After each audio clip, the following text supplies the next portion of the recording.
Hello and welcome to the How of High Performance. And today I am so excited and thrilled to have Jon Dutton OBE and Chief Executive of British Cycling here with us today. Thank you, Jon, for coming on as a guest. It's amazing to have you. No, thank you, Sally. My pleasure. So we've just been reminiscing about our shared university days, Jon, but I would love just to have the opportunity to hear about your career, if you can, and how you've got to where you are today. If you could give us just a very top line overview of your career and your experience. Yeah, I've had a wonderfully privileged career, Sally. Graduated from university and have spent 30 years working exclusively in the sports industry, primarily with golf to begin with, then into football, rugby league, my sport, and also cycling. Did a bit on the Tour de France Grand Départ in 2014 and now as CEO of British Cycling. So my passion is sport, graduated in sport, played sport, love sport. Big part of my life, but yeah, managed to spend 30 years working in the industry. Oh, incredible, incredible. I always like to start with this question, Jon, because I think when it comes to high stakes, people often don't quite know what they think about that phrase and what it actually means. And so I just love your own personal, very human definition of how would you define high stakes? High stakes to me, Sally, is, I guess, managing risk. First of all, I would say that leadership is really fulfilling, but it's also really challenging. And I talk a lot about managing the grey. I use the phrase VUCA, volatility, uncertainty, complexity, and ambiguity. And I think that surrounds our lives full stop, but also from a leadership perspective. And that's where the high stakes piece comes in. So managing risk, whether that's reputational, financial, safety, all of those things, like being in a sports event, Premier League football game, rugby final, etc. When the stakes are high, and it carries that imperative around risk, whatever that risk might be. So if you were to give it a very simple one-liner, if I was to put it in the book, High Risks as Defined by Jon, what human one-liner would you give me? High risk, managing a complex problem that carries significant risk. Thank you so much. I'm so fascinated. I'm collating all these one-liner definitions, and I'm so fascinated to see what comes through once I've got enough in the pot. So given you've got this amazing focus on sport, but I imagine like any industry, sport is not sport. Every industry's got its own quirks and preferences and different needs and wants and pains. Can you think of a time you're happy to share with us that you've navigated through high stakes as a senior leader? It might be in your current role, might be a previous, but a time you've had to lead through high stakes and what you specifically did and how you led that went through those high stakes to a positive outcome. Yeah, and a very easy answer for me. So the previous role that I undertook, I was Chief Executive of the Rugby League World Cup 2021. We had to navigate through the pandemic like many other people, and we didn't deliver the event in 2021. It was delivered in 2022. So the high stakes moment for us, we'd spent about 6 years working on the project. We got to 2 months before the tournament was due to start, and then we had some distress signals from some of our competitors based 12,000 miles away in Australia and New Zealand. They withdrew their teams, had a real ripple effect across the rest of the organisation. So we were faced with a moment where we had 3 decisions as a board that we could take. Number 1 was to carry on and exclude the participants that weren't due to come. Number 2 was to cancel and walk away. 6 years worth of work, quite significant amount of public funding been invested by that point. So the third option was to postpone and go again in 12 months' time. I would say on that day where we made our decision, I learned more about myself on one day than the combined total of the rest of my career. And tell us more about that. Tell us more, Jon. We were managing something that was very much in the public eye. There was lots of vitriol surrounding the withdrawal of particular nations. As I mentioned, there was a lot of public money. We probably spent somewhere near to £20 million worth of public funding by that point. Also, people were really tired. People were really angry.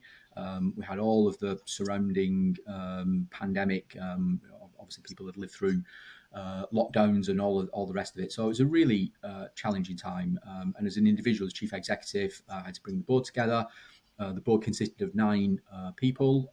We took a straw poll in the morning about how we thought people were going to vote, and it was coming out that it was going to be 4-4 with the chair getting the deciding vote, which was not a optimal situation for Wow. anyone concerned. So spent the day working on different business models, different ways that we would propose things. And when we got to the board meeting, my chair, an absolutely amazing individual, Chris Brinley, first of all reminded all the board members of our values and said, whatever decision we make, we're going to base it on our values. And we went round, had a very direct, difficult, but actually very calm conversation, and we came to what I firmly believe was the right place. So yeah, really challenging moments, and I felt sort of so acutely affected by that at the end of the board meeting, after the board meeting, I offered my resignation. So we were due to carry on for 12 months, and I felt I'd taken it as far as I could. But after a period of reflection and some persuasion from my chair, I carried on. Stopped feeling sorry for myself, and we got on and we delivered something truly special, truly Wow. memorable. Not least a social impact program that really had a positive impact on many people's lives. So what was, when you said that in that day you learned more about yourself? If you're happy to, I'd love to know what was that? What was it that you learned about yourself in that day that made it such a significant learning experience for you as an accomplished leader? Yeah, probably a whole host of things, from communication to relationships to active listening, etc. But the three P's stand out, and I've shared this with others. Hopefully, it will help others when they face real pressure, real challenge, real crisis. And the 3 P's being perspective. So what was happening in our world was super important, but we weren't on the front line. We weren't saving lives. You had to put our decision into perspective of the world in which we live in. Mm. The second one was pragmatism. Like everyone wants to do things in a perfect way. Like perfect doesn't exist. So like finding a pragmatic way through, and that was part of the discussions and negotiations and trying to get people into the least worst position. Yeah. And then the third one was prioritization. So when you're faced with what you think is such a significant decision, you've got all different thoughts going on in your mind. Like you've just got to prioritize. There are some things that stop being important, and the things that are important percolate to the top. So yeah, acute learning, Sally, under real pressure. Also, because we were running a tournament where the biggest part of our contingent were 12,000 miles away, we were also working 24 hours a day. And there was a sort of tiredness factor that also crept in. So tired, emotional, angry, upset. But how can you sort of be calm on the inside when you're surrounded by the fire on the outside? And can you share any techniques that you or your colleagues, or you and your colleagues, did use to get that? Because you said surprisingly calm. What you did use to maintain that calmness? Was it your sports background? Was it the discipline of having done sport yourself, or the fact you're in that industry? I'd love to hear how you achieved that. Yeah, a little bit of all of the above, and certainly working with my chair. So like the reminder of our values right at the start of the meeting. We Yeah. knew we were coming into making a really big decision, but let's remind ourselves of our values, and one of them was world class. So when we're having difficult conversations, and I draw a lot from sport. My personal sport is rugby, and you get lots of big people crashing into each other, and it's quite a physical game. Yet you can still have the ultimate respect for each other, and I think you can apply that to a difficult conversation in a boardroom. You can still have challenge, but so the respect piece was really important, and that listening, being prepared to listen to each other, also being really clear on communication. That there are times when you need to transact verbally, and you need absolute clarity. So there were 2 things, but that calmness, I do think, comes from how you can be at your best under pressure. And I think that if you're going to make big decisions, you need to try and do those in a calm and measured way. It's quite easy to say, isn't it? It's then more difficult to do when you feel like you've got the world on your shoulders, and also the public aspect when the world is also looking in, Yes. and maybe not everyone are universally happy with whatever the outcome of any decision is, and of course social media adds a whole different dimension to that. So yeah, a bit of the mixture of the above, but also the learning point, Sally. I think we draw through our career. I always say I've got an unquenchable thirst to learn. 30 years into my career, the world's a very different place now than when we were at university 30 odd years ago. So you've got to move with that, and the only way to do that is to have a desire to learn and improve and be curious and find that wisdom and that knowledge. As you said, though, it can be. It can. I think the people who really do that are the ones who do it when it's hard. Yeah, when it's easy to default to type or to be led by fear. I think. Yeah, and I've always said, I mean, I'm probably at my best when metaphorically I get punched in the face, Wow. and I'm not sure about like the psychology that goes with that. The job I'm doing at the moment, like what really drew me to the job, I'm British Cycling, what an amazing organisation, and we win Olympic and Paralympic gold medals and do all sorts of great things. But it's fair to say that the organisation had encountered some significant challenges, and it was a challenge that drew me to the job. It wasn't the salary or the status or anything like that. It was a challenge, and it's fair to say, a couple of years in, wow, gosh, it's satisfied, challenging every way. But I also think if there wasn't a challenge, I don't think I'd be at my best. I like Yeah. it hard and tough, and my favourite phrase is, without challenge, there is no achievement. And if you focus on overcoming adversity in the challenge, the achievement feels greater than if you do something and it's easy. I prefer the difficult, not the easy. As I say, I'm not sure what a psychologist would say about that. Yes, I think quite a lot. But I think it's also reflective of the fact you love sport. And that's the whole point, isn't it? And a bit like business, you want to do better, you want to learn, you want to grow. And it's not individual. Well, it depends what sport you do, but nothing is individual. It's always a team sport, isn't it? I know it sounds a bit of a cliche to say. It is, but without turning too dramatic. I mean, I've been privileged to do a number of things in my career with the royal family, and a member of the royal family did a speech for us, and it was along the lines of sport doesn't just change lives; sport can save lives. And you think about that, I think, wow. And I look at a lot of the work that we've done around tackling inequality, around social mobility, and it has the ability to change lives. There is no doubt about it. So Yeah. that's the inspirational bit. Look, the winning gold medals and seeing trophies lifted and all of those things. Yeah, of course, that's properly exciting. That isn't what really gets me passionate. Helping someone, whether it's overcoming adversity, tackling inequality, improving lives. That's the bit that really you feel fulfilled, and I think sport has a massive ability to do that. Oh, absolutely.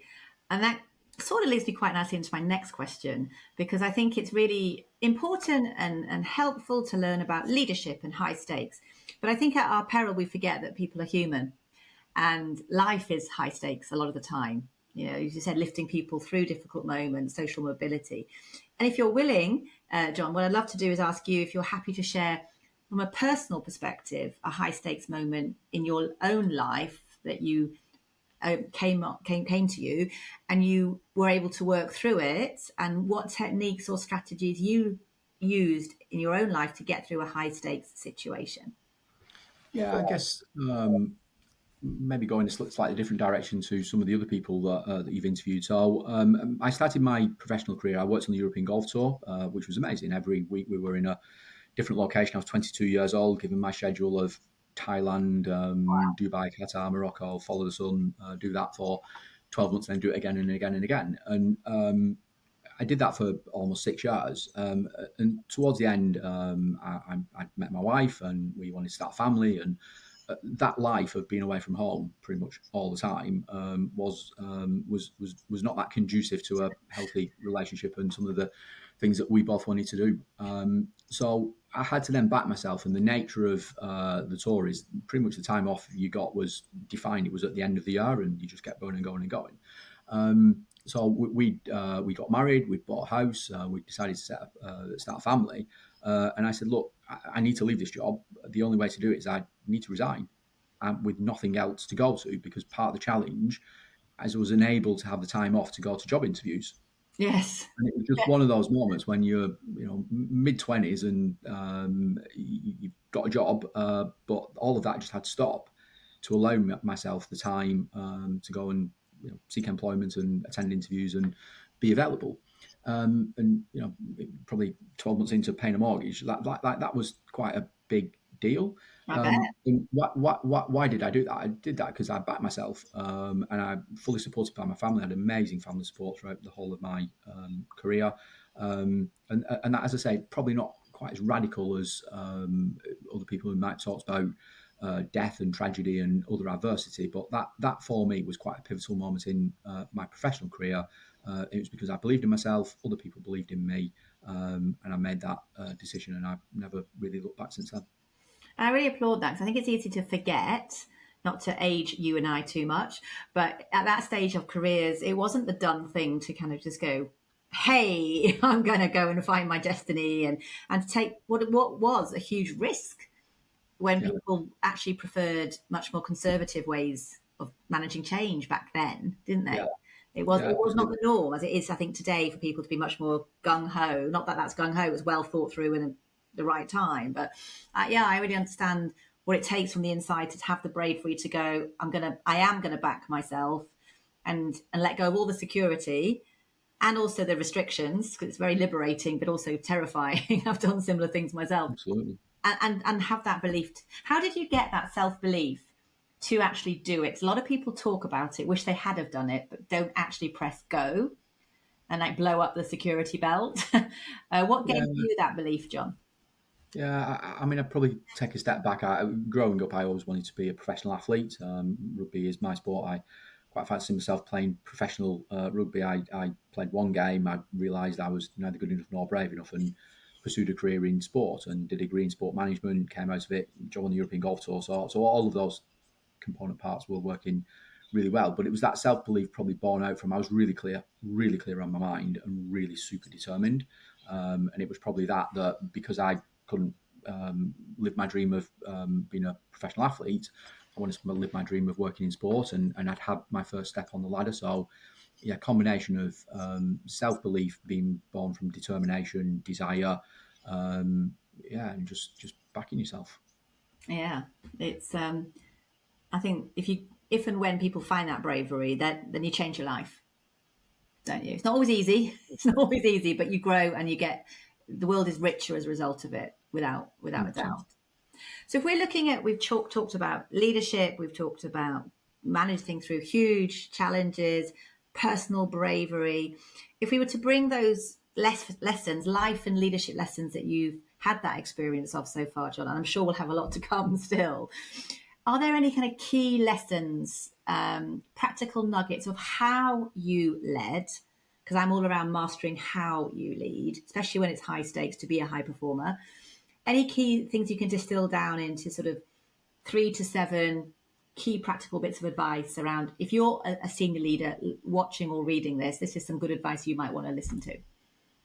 Yeah, I mean, start off with probably outside of leadership, and my advice to younger people who are starting the journey on the career ladder is follow your dreams, and go back to if you've got that determination, like follow your dreams, and it will never go in a straight line.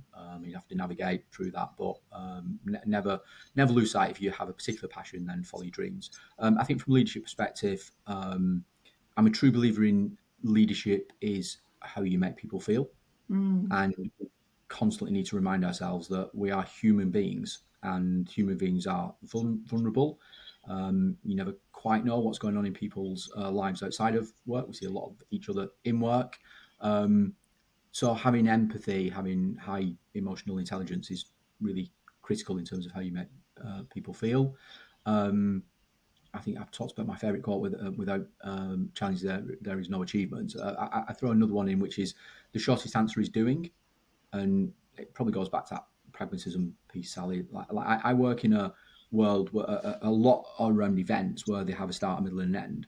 And I always say to my team, like whether we're ready or not, on that day, on that time, the referee's going to blow his whistle, the flag's going to be dropped, the event's going to start, whether we are ready or not. Mm. Um, and it's just that pragmatism, like forget perfect.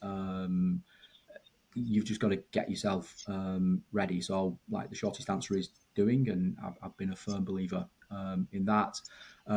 Talked a bit about VUCA. I truly believe volatility exists, uncertainty exists, complexity exists, ambiguity exists, and never more so than the world in which we're living at the moment. We've got Oh, war across the world. We've got like some incredible things. Even in the UK, the social mobility piece just staggers me every day. Where you are born plays such a pivotal role in your opportunities in life going forward. So, like we are surrounded by all of that, so we've got to find a way and navigate through it. So you can either, from an environment perspective, let stuff happen to you, or you can be more of a futurologist and try and get ahead of that. And I certainly advise other people to really look into the future and make sure that your business is going to be contemporary and fit for purpose going forward. And my final point is then just like back to the people piece.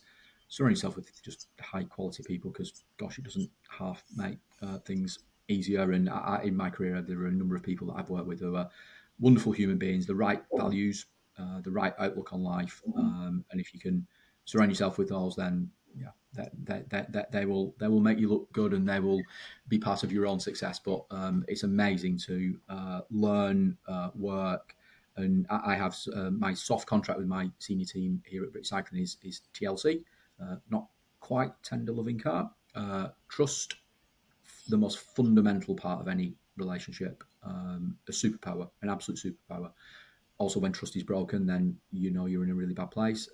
Loyalty, not loyalty just to me, but loyalty to the brand, to each other, etc. And then C, we can cheat a bit with C. Sally, collectivity, curiosity, challenge. But yeah, TLC is my soft contract. And I love what you're saying about trust. Well, there's two pieces that I'm really interested in from the perspective of the work I do. One is that practical, how do you, as a leader, ensure you do stay future proof? Because a lot of leaders right now are struggling with overwhelm, too many demands, too little resource, tiredness, fatigue, and yet they're still having to stay up and looking out. So any nuggets you've got for how do you achieve that future proofing reality in a world that's not very forgiving? And then anything you would also be able to share around the trust piece, because again, I couldn't agree more with that. Yeah, I think the wisdom, the contemporary knowledge. I'd like to read a few more books. I love going on holiday and I love reading, but I'm no good at like reading a few pages every night. So my reading on a day-to-day basis is like what I'm curious about. So I find LinkedIn a brilliant platform, like so much interesting things. Like I read different types of media. I listen to Radio 4, and like so you all of a sudden you're building up, and it's quite easy, isn't it, when you spend quite a lot of time in the car and there are podcasts and all, like just consuming stuff, but like making it really diverse rather than one from one source. And I think then you have that contemporary knowledge. I think that is really important. The trust piece, I agree, is utterly fascinating. And I've been through various stages of my career where I've worked with people and trust has been broken, and that makes for a very difficult conversation, very difficult situation. But I think like getting to know people and building trust is really it's really important. And when I came day one on British Cycling, we have 260, 70 people on the payroll. I've never met anyone in the organisation, and you were into the senior executive leader with some really challenging situations, and knowing in the first couple of weeks we had to do some big things. So you didn't really have that opportunity to build trust, to earn trust in the typical way. So you had to find ways of supercharging. I had to find ways of supercharging that. So trust, I just think, in a personal, professional relationship, and like a feeling of where you build a team, you trust each other. Like, that's amazing. That is absolutely amazing. How did you supercharge it, Jon? Formed a couple of key relationships. Was really clear on what I needed to do in the first few weeks, and probably took a bit of a risk, certainly with one individual, and called it out and said, look, in the first week, we're going to have to get to know each other, but I'm going to put my trust in you. And actually, I feel really uncomfortable with that because we've not got to know each other yet, but I think we'll be all right. So let's metaphorically hold hands and go for this together. By the way, if we end up and the trust is broken, then we're both going to be a bad place, and we've only just, I'm quite new to the organisation. But that was powerful, and with that person, I remind that person constantly of the conversation, and that person reminds me of it. And gosh, it's made for a absolutely fantastic professional relationship. Oh, I love that. You remind me, I was listening to the High Performance podcast this morning where they had the top negotiator from the FBI who was talking about, I can't remember his name, but it was an interesting podcast I was listening to, Nick Voss or something, but he talked about breaking bad news quickly and Yeah. using that psychological way of saying this might be the hardest conversation we're going to have, but actually owning it. So you being that brave to just call it out and to really just say the truth and put it straight on the table, I think a lot of people, especially British people, aren't so good at doing. Yeah, and I think you can roll that out across the organisation.